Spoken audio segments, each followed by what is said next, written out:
5 male NYPD cops decided to brutally arrest and then physically touch a woman in a private area after the brutal assault. I want you to see the video, and I have the background. Here it is. Why you on me like that? Run shot for what? It's your camera, brother. Relax, it's female. Y'all some real heroes, man. Damn. Hey, get my baby cotton candy out my car. Back up. Sir, why you touching me like that? Back up. At least you want me to tell you that, man. It's that serious. What? What's that serious? Why y'all doing this like that? They just get their names. That was crazy. Okay, so what is the money? It's not stolen. It's my bike. We're taking it, and you got. Why y'all taking me to jail for that? Now, why you keep pushing me? Yo, why you? Nah, bang! Bang! No! I'm right here. No! He's not aggressive with me. You're not racing. No! Bitch! Fuck up! I am bitch!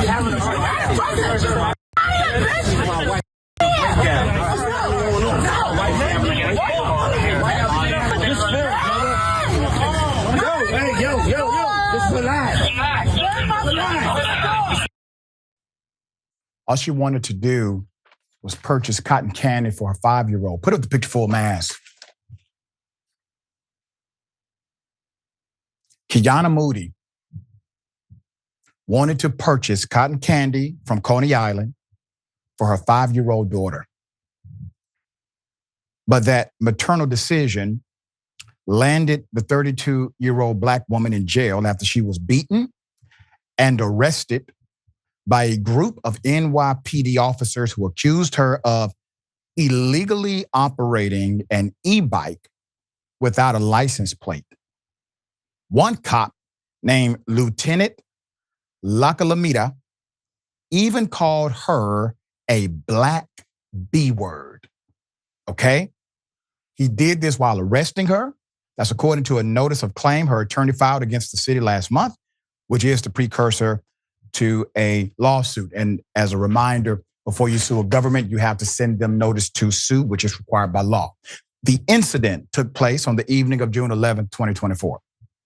After Ms. Moody and her husband rode their e-bikes from their Brooklyn home, where they met up with 2 motorcyclists.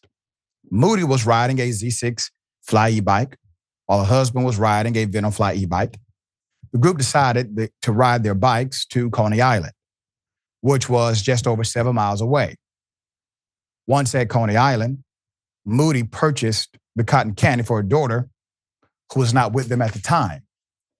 The 4 adults then stood around their vehicles conversing before Ms. Moody and her husband decided to return home with the cotton candy for their 5-year-old daughter.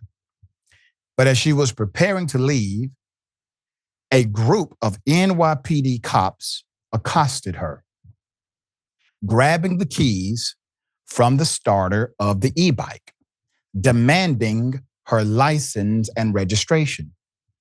But the notice of claim states that she was not required to possess these documents under state law, which was why she did not have those documents in her possession. Put up the lieutenant that is accused of calling her a black B-word while placing her under arrest. Keep that picture up. So the lieutenant, which by the way, this means that he has rank, which was when the other officers attacked or tackled her based on his order and tried to tase her. Even called her a black B-word while arresting her according to the notice filed against the city. The cops then threw her face first into the back of the patrol car with her hands cuffed behind her back.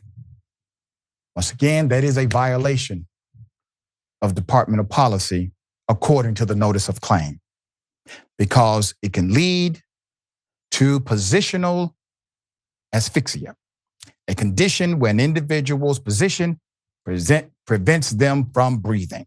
The abuse continued at the 60th precinct as she was standing in front of the desk, officers with her hands cuffed behind her back, when the same lieutenant that allegedly called her a black bee came up from behind and kicked her legs, causing her to fall to the floor, according to the attorney.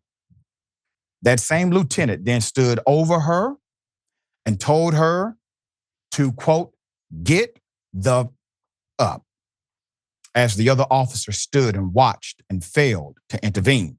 The notice of claim states, quote, after this subsequent assault, the claimant was subjected to an unlawful and invasive search, according to the notice of claim filed by the attorney, Eric Sanders.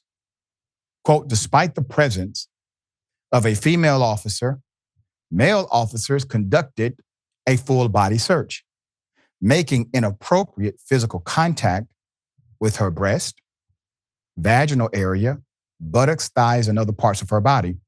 Her pockets were emptied, yet no female officer intervened in the search process. Let me tell you why that part is important.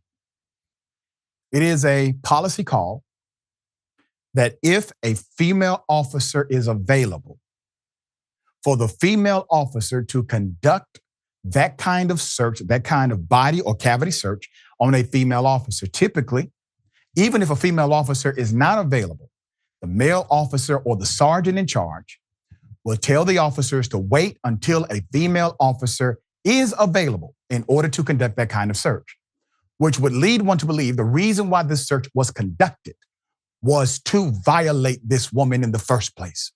And those other officers who stood by knowing the damn protocol said not a word while it was happening. This is why the attorney made sure that it was part of the actual claim. There's more. She was then charged with what? With improper display of number plates, obstructing governmental administration, resisting arrest, and disorderly conduct. But a judge dismissed the charges under an adjournment in contemplation of dismissal, which means they can be refiled if she gets arrested again within 6 months. It's been more than 8 months. She has not been arrested again, so the charges have been officially dismissed and sealed. This is very similar to what some would understand as a dead docket case, where there's no prosecution. Basically, the prosecution says we're going to drop the charges if there's no subsequent arrest in the future for a similar charge. The judge did this. Why would a judge do this? Well, typically because the judge is aware that something doesn't smell right. 6 months passes, 7 months, 8 months, there's no arrest. Charges are dismissed holistically. Quote, since this traumatizing and unconstitutional arrest, the claimant has suffered excruciating back pain that radiates down her legs, numbness in her right foot, specifically her big toe, and tingling sensations in her arms, hands, and fingers, the notice of claim states. Additionally, her right shoulder, which had previously undergone rotator cuff surgery in 2017, was re-injured due to the violent manner in which she was body slammed and restrained. Put them all up.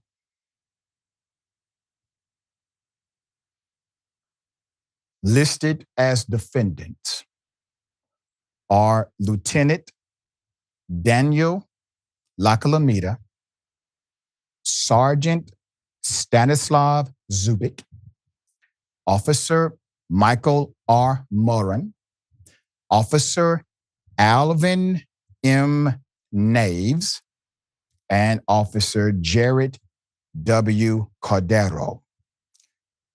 Left to right, okay?